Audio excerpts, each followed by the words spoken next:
കീഴ്ഘടകങ്ങളിൽ നിന്നുള്ള വിമർശനങ്ങൾ ഒഴിവാക്കി CPIM സെക്രട്ടേറിയറ്റ് റിപ്പോർട്ട്. നേതൃമാറ്റ ആവശ്യവും പിണറായിക്കും ഗോവിന്ദനുമെതിരായ വിമർശനങ്ങളും സെക്രട്ടേറിയറ്റ് തയ്യാറാക്കിയ റിപ്പോർട്ടിലില്ല. സംസ്ഥാന കമ്മിറ്റി തിരുത്തൽ ആവശ്യപ്പെട്ടതോടെ പരിഗണിക്കാമെന്നാണ് സംസ്ഥാന സെക്രട്ടറി MV ഗോവിന്ദന്റെ മറുപടി.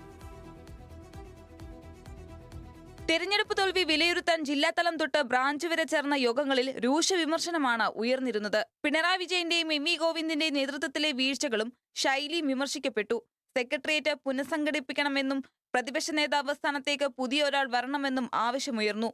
എന്നാൽ സെക്രട്ടേറിയറ്റ് തയ്യാറാക്കിയ റിപ്പോർട്ടിൽ നേതൃത്വമാറ്റ ആവശ്യവും വിമർശനവും ഒഴിവാക്കി. നയപരമായി എടുക്കേണ്ട വിഷയങ്ങളിൽ മയപ്പെട്ട നിലപാടും സ്വീകരിച്ചു.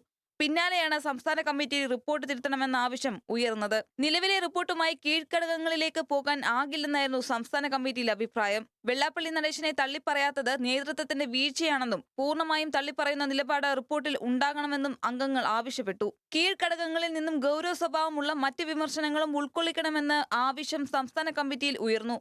വിമർശനം ഉയർന്നതോടെ റിപ്പോർട്ടിൽ ആവശ്യമായ തിരുത്തു വരുത്തണമെന്ന് സംസ്ഥാന സെക്രട്ടറി MV ഗോവിന്ദൻ മറുപടി നൽകിയിട്ടുണ്ട്.